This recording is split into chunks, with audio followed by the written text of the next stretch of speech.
Diesel's Christmas Carol, written by Davizedo2, based on the season 19 episode written by Becky Overton. Christmas was the busiest time of year for the engines on Sodor. There were more passengers and more deliveries than any other time of the year. It was the day before Christmas Eve, and Edward had just pulled into the big station. Thomas was there, being coupled up to Annie and Clarabel. "Merry Christmas, Thomas. All ready for the Earl's grand Christmas lunch tomorrow?" "Not yet, Edward.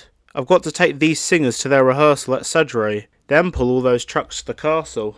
"My, you are busy, Thomas." And Edward puffed happily away with his coaches. Just then the Fat Controller arrived. "Hello, sir. Merry Christmas." "I'm afraid I'm not feeling very merry at the moment, Thomas. I'm supposed to be at Brendam Docks, but my car's broken down." "Oh, will you be able to take me instead?" "Oh, I'd love to help, sir, but I've got to take these singers to their rehearsal, and then trucks up to..." "Oh, well, don't worry about me then." "But if one of my friends can help me, sir, I'm sure I could help you. Brendam is only down the line from Sudbury, so I could take you and the singers together." "Good idea. I'll make the arrangements at once. Just find another engine to take your trucks, please." So while the Fat Controller was away making phone calls, Thomas headed to the yards to find someone to help. He saw Diesel shouting about the yards. "Hello, Diesel. Merry Christmas. What reason have we to be merry?" "I was wondering if you could help me." "No, Thomas, I can't help you. I'm busy with my own train." And Diesel oiled rudely away, his trucks banging and clanging behind him. Thomas rolled his eyes. "Pah, Diesel's as helpful as a chocolate firebox." He then looked up and saw Emily. He quickly hurried over and told her his trouble. Luckily, Emily was happy to help Thomas, so she took his trucks to the castle, and Thomas was able to take the Fat Controller to Brendam Docks. It was a rather tight squeeze in the coaches, however.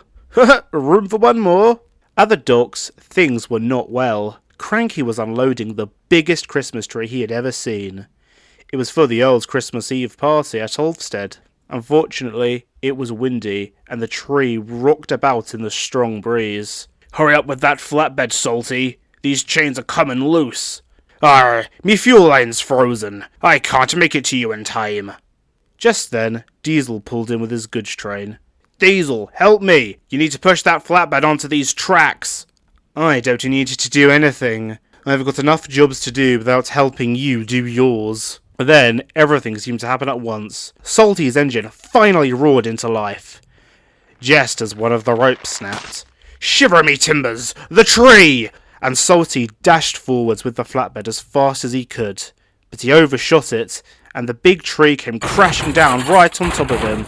Salty wasn't hurt, but he was rather dazed. Cranky was very cross. "If you'd been bothered to help, Diesel, this would never have happened." "That's not my problem." "But Diesel, Christmas is a time for goodwill to all man." "Bah humbug." And Diesel rolled rudely away. The tree wasn't too badly damaged, and at last it was loaded on a flatbed for Paxton to take to Ulfstead Castle. "Oh, that's a big un. I think I may need some help." "Oh, maybe Diesel could help you. He doesn't have any more trucks."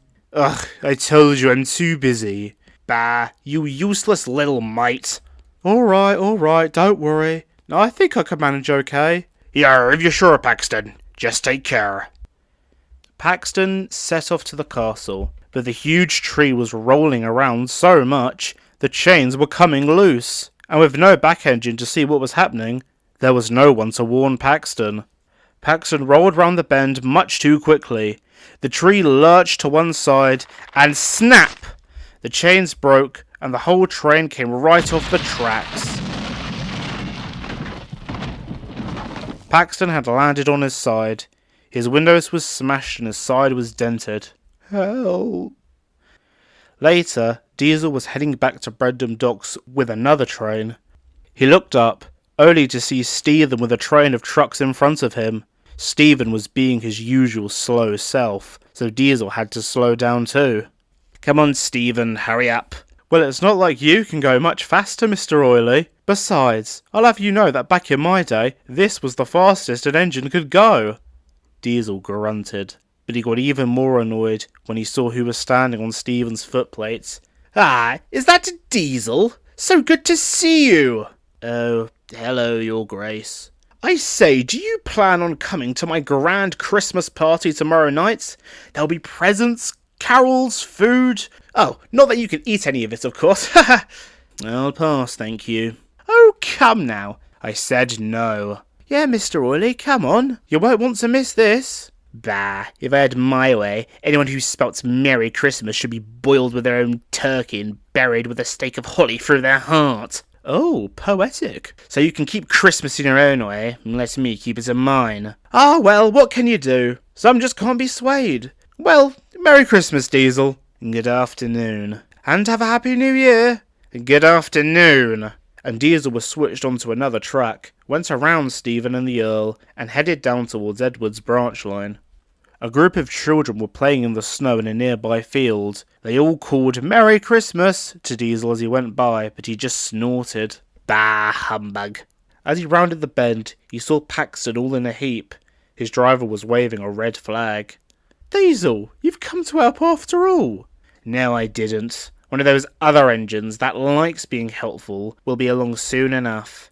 And Diesel rolled rudely past, leaving Paxton freezing. Luckily, Thomas was also coming up the line behind Paxton. He had taken the Fat Controller to his meeting, and they were heading back to Sudbury.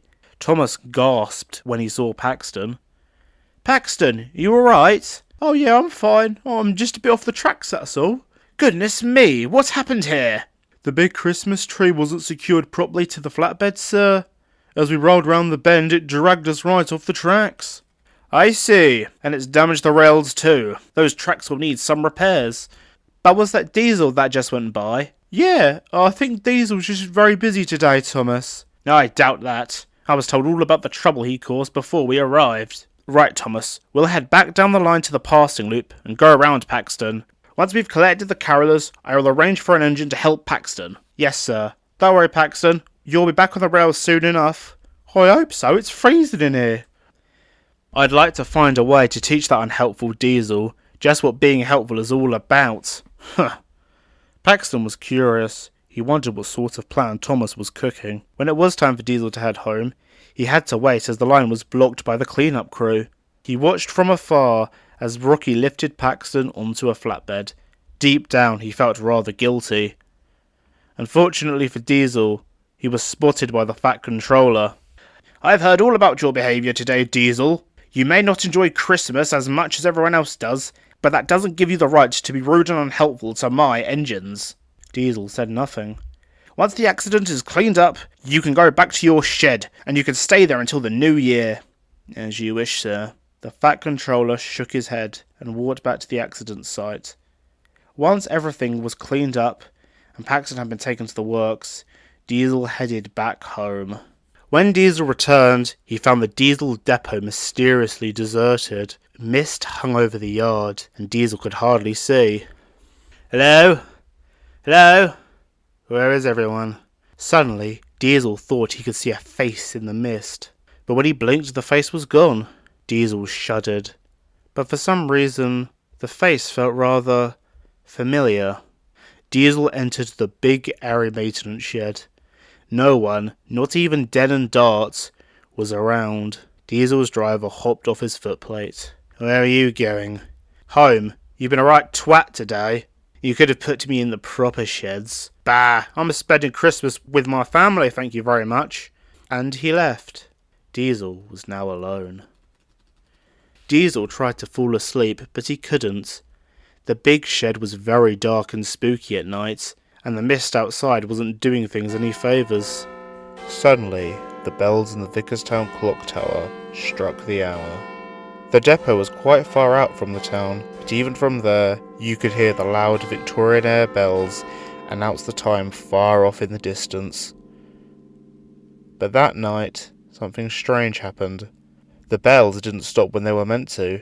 They just got louder and louder and louder until they were shaking the whole shed. Diesel winced at the tremendous noise. Stop, what's going on? And then there was silence. Diesel opened his eyes. He sighed and looked up, and then shrieked in horror. There above him, wrapped around in chains that were suspended from the ceiling, was another diesel shunter, one that looked an awful lot like him. His eyes were mean and fierce, his grimace was menacing. Then it spoke. Diesel. You. In life, I was your brother. Bah, ridiculous, I haven't seen my brother in 30 years. You're not real, you can't be. What? You're an illusion, an hallucination, brought on by bad fuel, yes. Why do you doubt your senses? Well, bad fuel, can cause effect on the mind in strange ways, and, Stop! Now, do you believe me? Okay, yes, please just stop. Why are you here? You lived your life as I did, treating others with malice and cruelty. The chains I wear show this.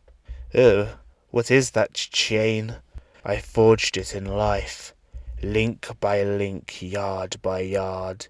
You wear your own chain, Diesel, but, it's a lot bigger and heavier than mine.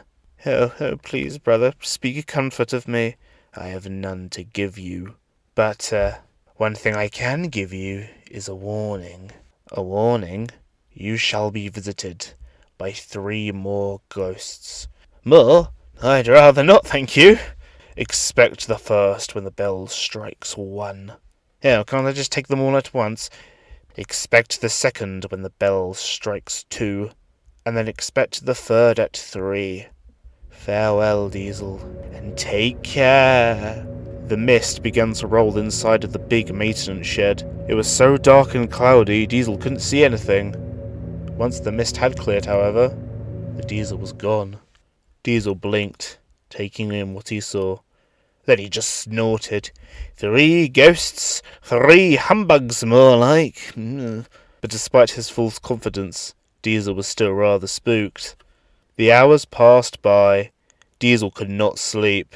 His mind was focused on the vision of his brother.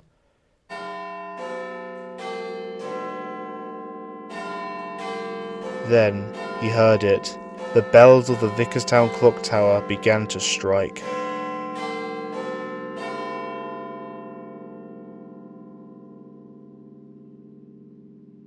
It's 1 o'clock. And just like that, standing on the tracks next to him was an engine. She was a small tender engine, with white paintwork and golden fittings. What? Hello. Where did you come from? Who are you? I am the ghost of Christmas past. You? But you don't look like a ghost. Huh. Thank you. What do you want with me, anyhow? I am here to show you the past. Your past. Diesel took his glance away from the engine and looked ahead of him. He gasped as he saw a bright light that suddenly appeared right in front of him. Come. And the small tender engine puffed into the light. Diesel suddenly found his wheels moving on their own by an invisible force. He was rolling forwards. What's going on? How am I moving? Where is my driver? And with a flash, Diesel found himself in a scene 40-odd years into the past. It wasn't much. It was simply a grimy-looking workshop, but to Diesel, this place was of great importance of him. The sights, the smells, they were all so familiar. The nostalgia felt overwhelming. This is where I was built. Look at all those engines. I remember every single one. Look over there, there's Betsy. Oh, and Harry. He was awfully fond of me, he was. Oh, and it's Hush Hush. She may be a big, steaming, galloping sausage, but she was like... She was a really good friend. Hey, Hush Hush! Hello, Hush Hush! But the large tender engine didn't say anything. Why is she not answering? These are shadows of your past. They cannot see nor hear you. Diesel blinked. He wasn't sure what to make of this. Maybe that's for the best. Why don't we enter the workshop? Take a look who's inside. So Diesel slowly entered the shops. They were even more familiar to him than the outside. Every rail, every crane, every tool was right where Diesel remembered it to be. As he went deeper and deeper into the workshops, his eyes widened as he saw who was shunting trucks at the end of the building. Oh, that's me and my brother! The younger Diesel and his brother were having a conversation. A conversation Diesel couldn't really remember, and so he listened in. Another day, hey? Yes, but not for long. Eh? It's Christmas tomorrow, isn't it? The workmen and our drivers are having a day off. Christmas? What's that? No clue. But Driver's happy. He says he gets to have a day off, spend time with his family. It was at that moment where it finally dawned on Diesel what year exactly it was. 1953. It was Diesel's first ever Christmas. What about us? What are we to do? Your guess is as good as mine. But then, the big tender engine Diesel saw outside rolled into the shed. The two shunters looked up. Hello, Hush Hush. Are you having any repairs? Oh no, not today. See, I'm aware the workshops is about to close for Christmas. It is, yes. Well, why don't you join me and the other engines in our shed? We'll be celebrating, and you should join us.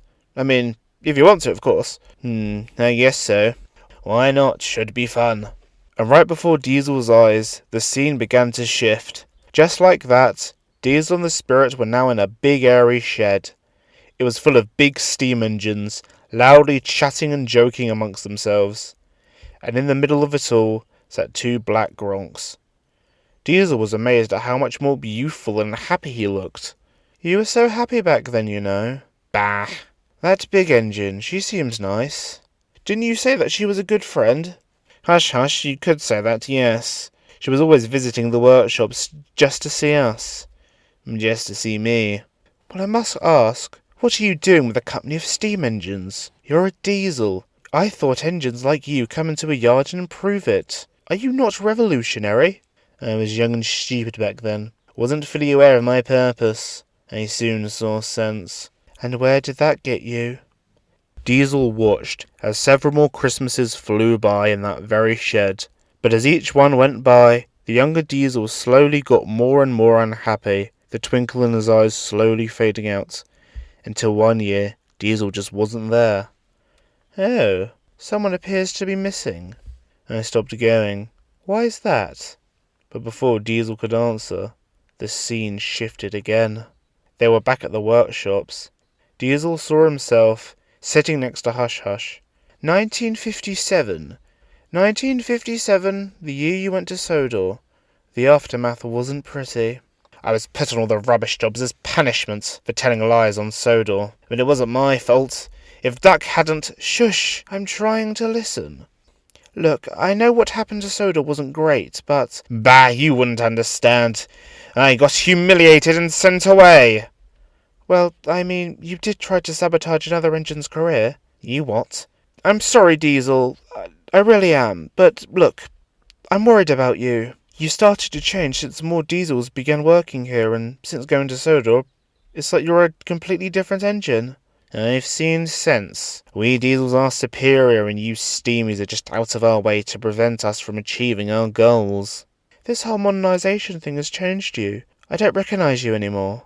Then why are you still here? I don't know. And so, Hush steamed sadly away. The Spirit glanced at Diesel, who had sadness written all over his face. Do you regret this? No. But was it worth it? You had to spend Christmas alone. Diesel could now see himself sitting alone in a dingy shed. Snow fell around him and blew through the open door. He looked very cold and very miserable. I suppose it wasn't great. You had a lot of Christmases like that, didn't you? All because you let your pride and ego overpower you. Diesel growled grumpily. He didn't like being reminded of his own errors. And what of your brother?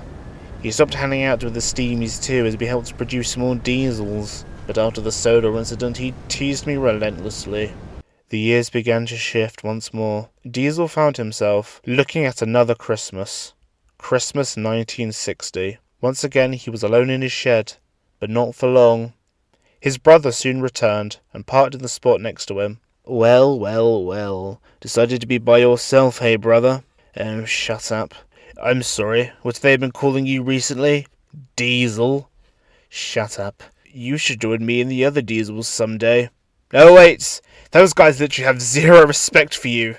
Not after the Sodor. Shut up. Just shut up. I've had it with you. Oh, come now, Diesel, I was only teasing. No, I've had enough. You're no brother of mine. You're just some annoying rat. Just get out of my sight. I don't want to see you ever again. The look of pure anger on the younger Diesel's face contrasted greatly with our Diesel, who wore a look of great shame. He looked at his brother's face. He was sad and hurt, almost on the verge of tears. You were transferred shortly after this, I believe. They sent you to work at some shunting yard, where you were all alone. No friends, no family. You got what you wanted, I suppose. But was it worth it? Spirit, I wish to see no more of this. And with a flash, he was back at the depot, back in the large maintenance shed. He was alone once again, like he had been so many years prior.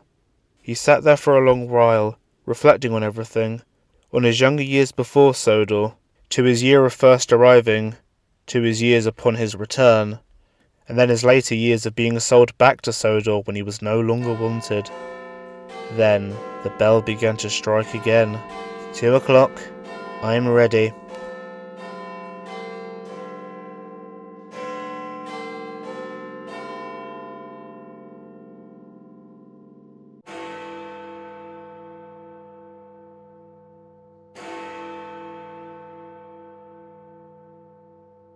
Suddenly, the maintenance shed lit up like magic. It was such a sudden shift of bright light, Diesel was blinded. A large, booming voice broke out over the bright light. Sorry, Diesel, is it too bright for you? Just give me a second. And after blinking a few times, Diesel could soon see what stood before him. The large maintenance shed had been decorated. There were lights, candles, a huge tree, presents, tinsel, and a massive festive spread. And standing atop all of it was a large Diesel. He was painted a dark shade of green and decorated with festive lights. He had a big bushy beard and a large smile that went from headlight to headlight. Diesel had never seen an engine look so friendly. Come on in, and know me better, man. Diesel didn't know what to make of him. You're the Diesel I've heard so much about. Not a very creative name choice, I must say. Well, it was the name the steam engines gave me. I just went with it after a while. I see. Oh well, that's the past, and this is the present. Just like me. I am the ghost of Christmas present. Now today is the night before Christmas Eve, and once this night is over, I shall make sure you understand everything there is to know about Christmas. Right, if you're sure. Now look at me. Have you ever met anyone like me before? No, I can't say I have. And yet many of my brothers have come before me. Now I say, what year is this? 1995. Ha! Then I have 1994 brothers, all of which that you turned a blind eye to. 1994 brothers. Think of the grocery list. The large Diesel stared, then burst out laughing a hearty laugh. It sounded so friendly, it even made Diesel crack a rare grin. You see, Diesel, each year at Christmas, one of my brothers is sent down here to spread some happiness and deal with any misery. That's why I'm here to see you. Now, we shall go out into the world. Are you sure? Of course. It is of the most importance. Why, with the path you're on, you're destined for hell. What? Oh, nothing. Let's go, Diesel. Come now, come on. Everything is so much better when it's Christmas. You'll see. And before Diesel's very eyes, the big Diesel rolled forward off the turntable and started flying. Yes, the big Diesel was flying. He soared off the turntable, over the large spread, through the open doors, and out into the night. For the second time that night, Diesel felt himself move on his own. He rolled backwards, out of the maintenance shed, and into the open air. Diesel screamed as he felt his wheels leave the rails, and he soared into the open sky. Diesel soon found himself trailing behind the big Diesel in the night air. Down below, everything looked so small and tiny. The spirit of Christmas present was enjoying himself mostly, as he laughed and sang. Soon they touched down back onto the rails. Diesel was very surprised when he realised where they were. They were at Ulfstead Castle. Best stay low. Why? Will they be able to see me?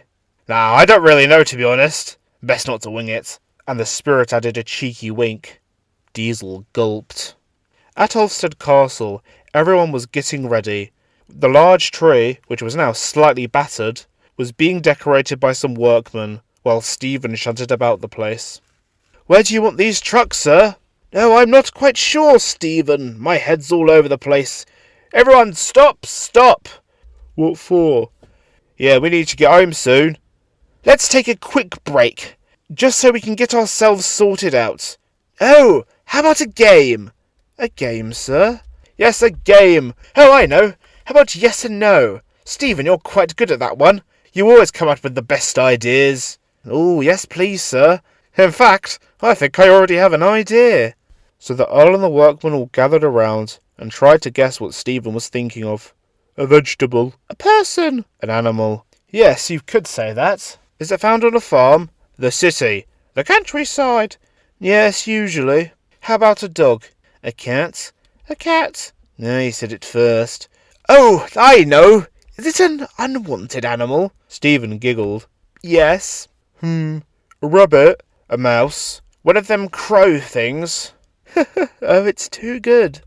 "Wait! I've got it! It's Diesel!" "Yes." And the whole castle erupted into laughter. Diesel was cross and rather hurt. "Come, there is more to see." As the two left the castle, taking flight once again, Diesel felt cross. "Mocking me behind my back."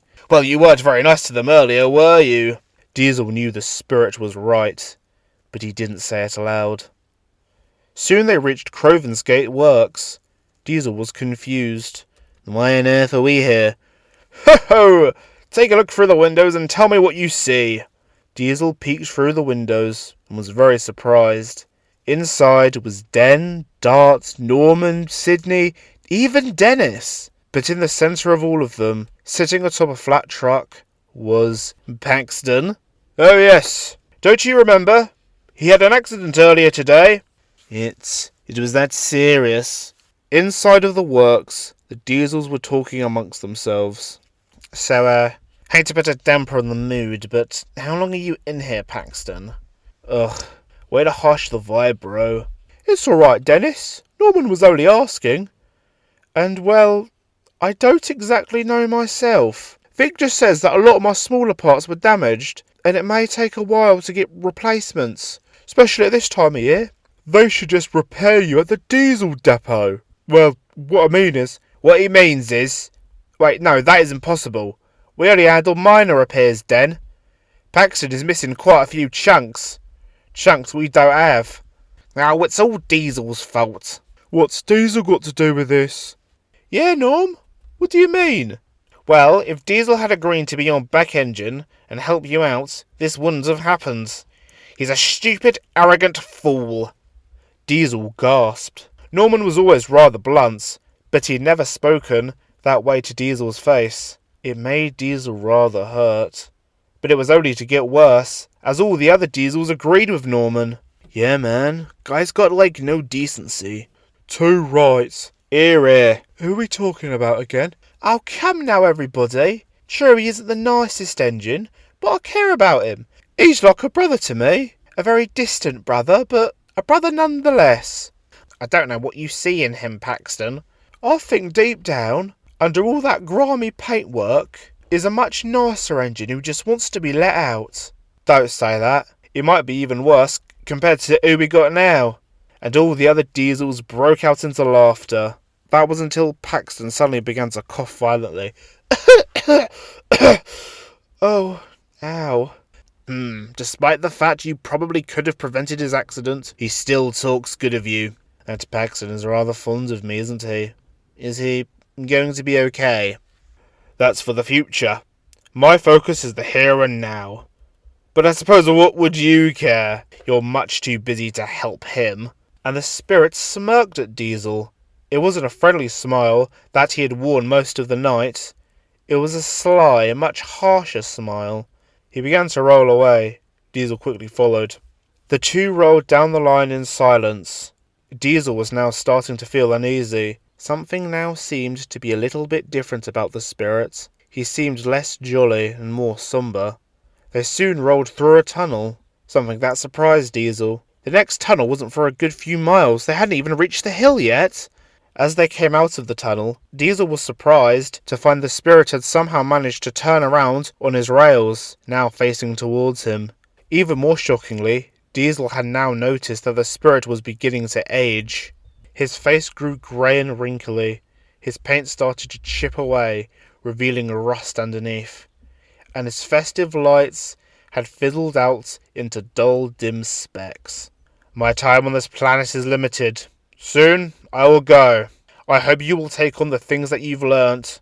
Yes, I will. Good. And the big Diesel smiled one last time.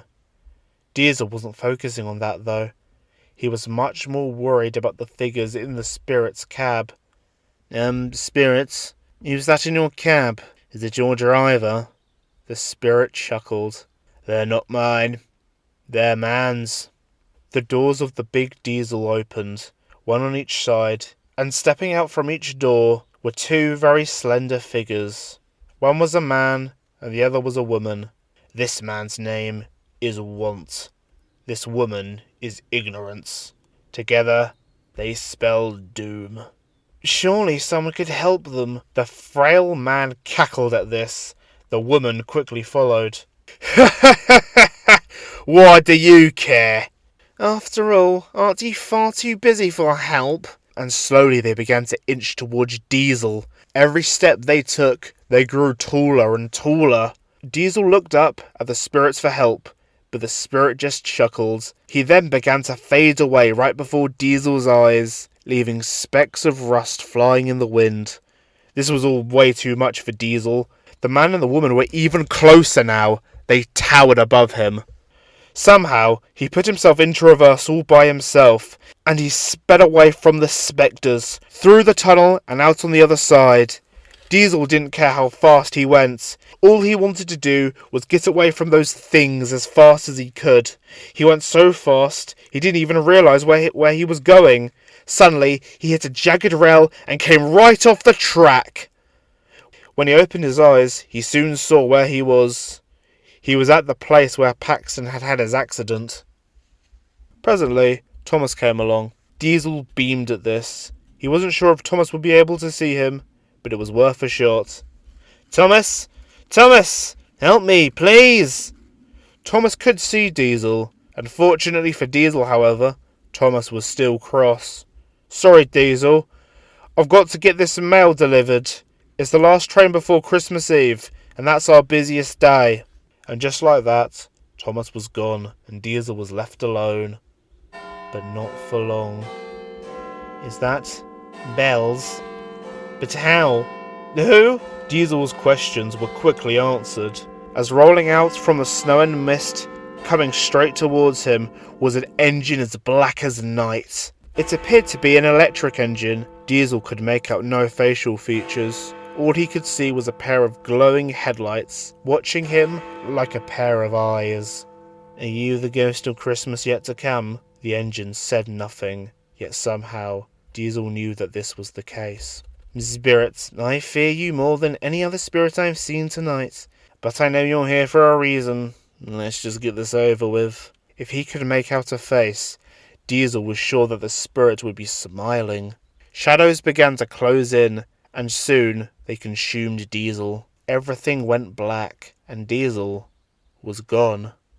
When Diesel opened his eyes, he found himself at the big station. It was daylight. There was snow, and the station was decorated as usual. It doesn't look so different. He inched forwards when he noticed Duck, James, and Henry all talking. I heard they're getting rid of him today. What a time to do it! I say good riddance. He was such an eyesore clogging up the line side. I never liked him either. But you got to admit, it's a disturbing way to go, slowly rusting away, until one day you're gone. James and Henry looked at Duck confused. Then Duck smiled. On the other hand, I'll be glad to see the back of him. The three engines all chuckled. Diesel gulped. He had a very bad feeling. He decided to head to the station yards, where he overheard Splatter and Dodge muttering away to themselves. You reckon they'll use his parts to repair us? Ew, I hope not. I'd hate to wear the side rods of a dead guy. You make a good point there, Splatter. But, I've always fancied myself his headlamp. The two dusty shunters chuckled. Diesel was confused. Who do they mean? They can't mean Paxton? Suddenly, Diesel was teleported to the diesel depot. All the diesels were here. Norman, Dennis and Sydney were resting in the sheds, while Den and Dart shunted about the yards. But to Diesel's shock, there was no sign of Paxton. It just doesn't feel right. It's not the same without him. Innit, I'll keep expecting him to come back. And yet, he never will. Guys, I'm scared. What's wrong, Sid? I cannot remember his face anymore.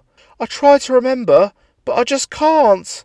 Sydney, look, it'll be alright, man. No, it's not! Sydney stormed back into his shed, his door shutting sharply behind him. The other diesels sighed. What were they to do now? Okay, where's Paxton? One of you answer me. But they didn't. They could neither see or hear Diesel. Diesel was getting desperate. He must be in the maintenance shed, and he hurried inside, only to stop right in his tracks. The ghost of Christmas Future sat on the same track in front of him. He looked down at Diesel with his featureless face. Diesel was horrified. Diesel was horrified. He's not here, is he?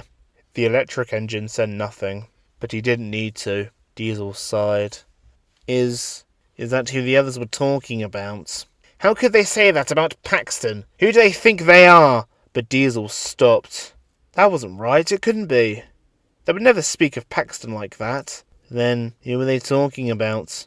The Spirit's headlights glowed brightly, blinding Diesel. Then right before his eyes, a series of visions flashed before him.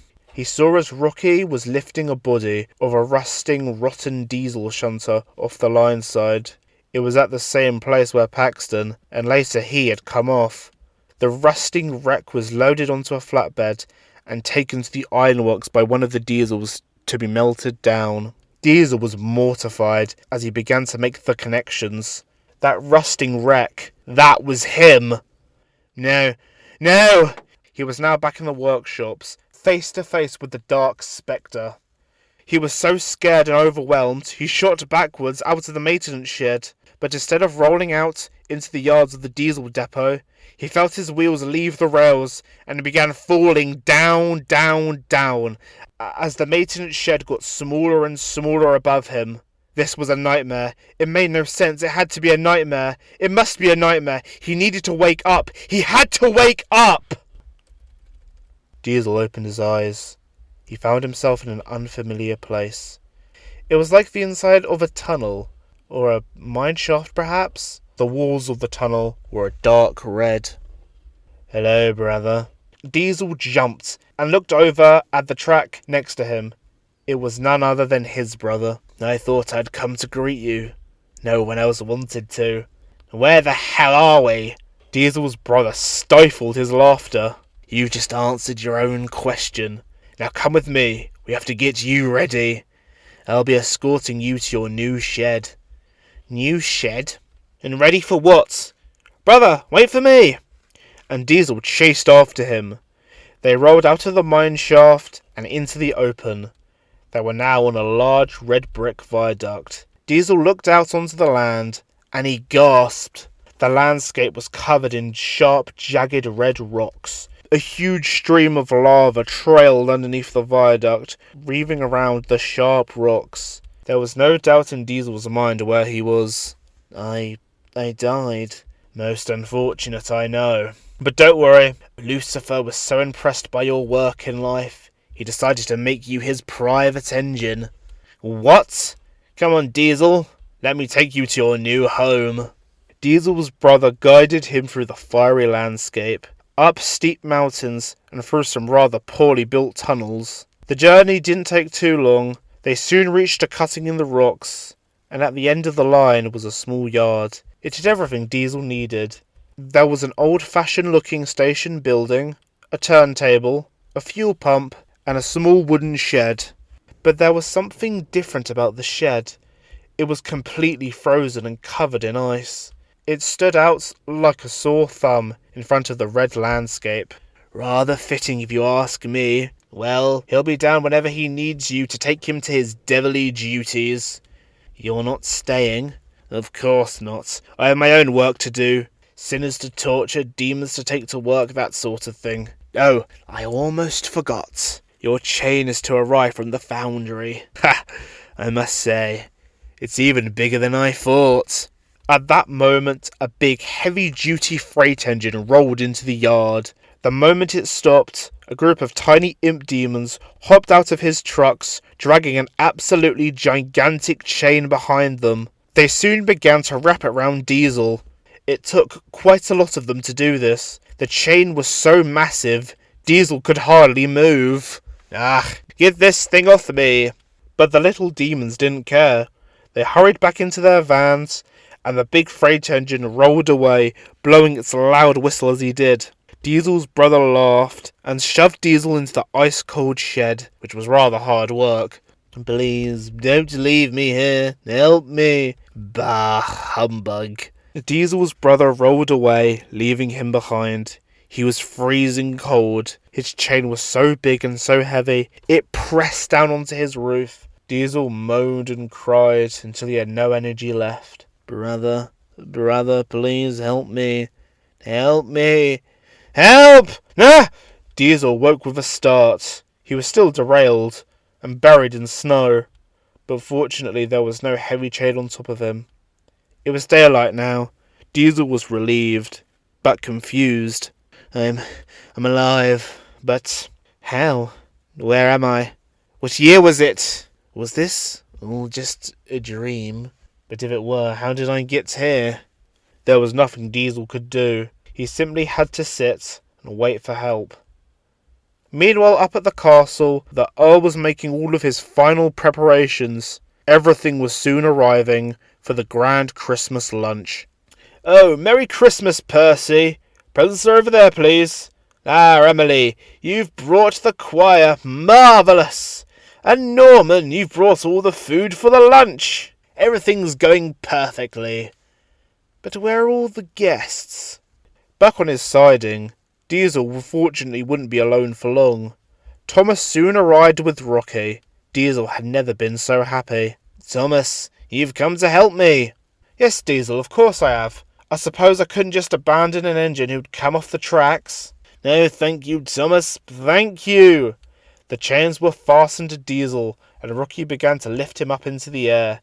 Diesel laughed loudly. I'm as light as a feather. I'm as merry as a schoolboy. Thomas was confused. Rocky looked downright disgusted. Once Diesel was on the rails, he was checked over by some workmen. They were surprised to find that he wasn't damaged. No, don't worry about that. If there's anything I can do to help, just let me know, and I'll do it. Really, Diesel? Do you honestly mean that? Yes, Thomas. I mean it. I know. I can take Rocky back to the works. Thanks, Diesel. Guess I'm already late to pick up the guest for the Earl's lunch. So, why not? So Diesel took Rocky back to the works, while Thomas set off to the big station to pick up all the guests. Diesel was feeling very pleased with himself. I never thought I'd say it, but it feels good to be helpful. Yes, it feels good to... Oh, no. Oh no, not another ghost. Oh, it's not fair. Why do I have to stay here over Christmas? Diesel gasped. It wasn't a ghost at all. It was Paxton. He quickly headed into the workshops and parked right next to him. Paxton, what's wrong? Oh, I can't go to the Christmas party. My parts won't arrive until the New Year. New Year? You mean you're being repaired? Well, I sure hope so. No, thank goodness. You okay, Diesel? Paxton, I'm sorry for getting you put here. You probably had... Oh, well, it's okay. You probably had your own work to do. Paxton's forgiveness didn't make Diesel feel any better. Then he had an idea. An idea to try and make things right. At the castle, Thomas steamed in, his train packed of happy guests. The Earl was most welcoming. Topham, everyone! Welcome to my grand Christmas lunch. Merry Christmas, sir. Merry Christmas, Robert. Just then, Diesel hurried in, with Paxton on the back of his flatbed. Hello, everyone. Room for one more? Everyone was very surprised to see Diesel. Stephen chuckled. So you did come after all? Well, for Paxton, yes, for Paxton. Let the Christmas lunch begin! Everyone cheered, and the celebrations began. Later on into the night, Diesel looked round at the Christmas party. He began to smile. Those ghosts were right. It is quite nice to be helpful, and to see everyone happy. Well done, Thomas. Your plan worked. Diesel is now a really helpful engine. What plan?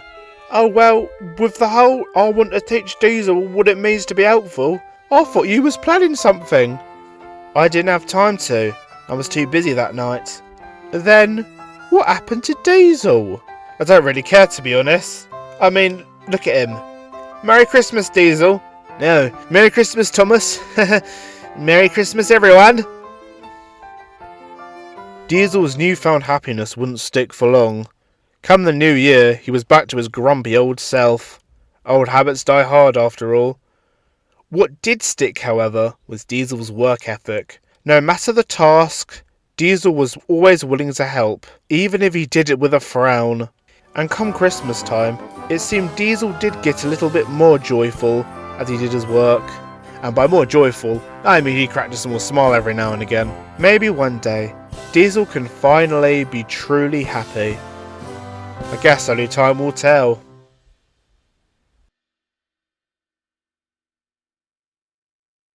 He looked up, only to see Stephen with a train of trucks behind him. What have I written here? That's not what am I waffling about? What do you mean? That's literally what I wrote. Am I stupid? Right.